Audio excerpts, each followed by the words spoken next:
मंडळी, मी शोभा पिंपळकर पारनेरमधून। तर आज आपण एक जबरदस्त असा रिझल्ट बघणार आहोत।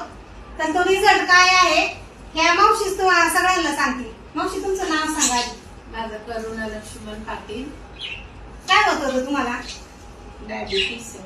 डायबिटीज आणि त्यामुळे हे अंगठा काढला आहे ना? हो, अंगठा काढला। 15 वर्ष झाले। पायाला ठेस लागलेली, चप्पल चावली होती म्हणून ते खड्डा पडलेला। मग ते ऑपरेशन केलं, पण मला त्या औषधामध्ये जरा गुण आला। शुगर माझी पहिला 500च्या वर होती, आता कमी आहे। तर तुम्ही सांगा त्यांच्याविषयी।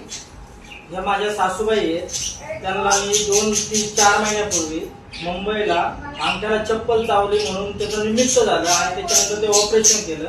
ऑपरेशन केल्याच्या नंतर ऑपरेशन सक्सेस पण झालं, पण शुगर कंट्रोल नसल्यामुळे परत ते ऑपरेशन केल्याच्या नंतर पुन्हा त्याचा रिफ्लेक्ट असा झाला का त्याचा पॉइझन मध्ये रूपांतर झालं। त्याच्यानंतर आम्ही पुन्हा डॉक्टरकडे गेले, तेव्हा त्यांनी पुन्हा त्याच्यावर सर्जरी केली, पुन्हा रिपीट। पण तरी पण शुगर कंट्रोल नसल्यामुळे ते काही बरं होत नव्हतं। त्याच्यानंतर आम्हाला हे रियांश अमृत ज्यूसची माहिती भेटली। या ताईंनी आम्हाला येऊन ती माहिती पूर्ण सांगितली। त्याच्यानंतर आम्ही रियांश अमृत ज्यूस घेतलं। त्या रियांश अमृत ज्यूसच्या नंतर आम्ही त्याच्यानंतर 1 ते 1.5 महिन्यात आम्हाला असा रिझल्ट भेटला का ती जखम पण सुकू लागली आणि डायबिटीस जी 15 वर्षापासून होती आणि बीपीची गोळी जी 15 वर्षापासून चालू होती, आज ती बीपीची गोळी पूर्णपणे बंद आहे। आणि जे इन्सुलिन 3 वेळेस घेत होतो ते आज इन्सुलिन 1 टाइमाला चालू आहे। एवढा आम्हाला या रियांश अमृत ज्यूस पासून रिझल्ट भेटलेला आहे। सर पहा मंडळी, त्यांचा एक पायाचा अंगठा पण एक बोट काढलेले आहे आणि त्यांची जखम एवढी वाढली होती का ती लवकर जर कंट्रोल मध्ये नसती आली तर त्यांचा पंजा पण काढावा लागला असता। पण आपलं अमृत ज्यूस आणि डायबोजी आपण त्यांना दिलं आणि त्यांना 1 ते 1.5 महिन्यात पूर्ण जखम सुकी पण झालेली आहे। जवळ घ्या,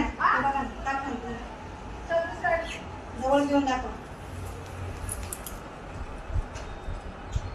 आधीचा फोटो पण आहे आपल्याकडे, तो पण आपण दाखवू त्यांना समोर।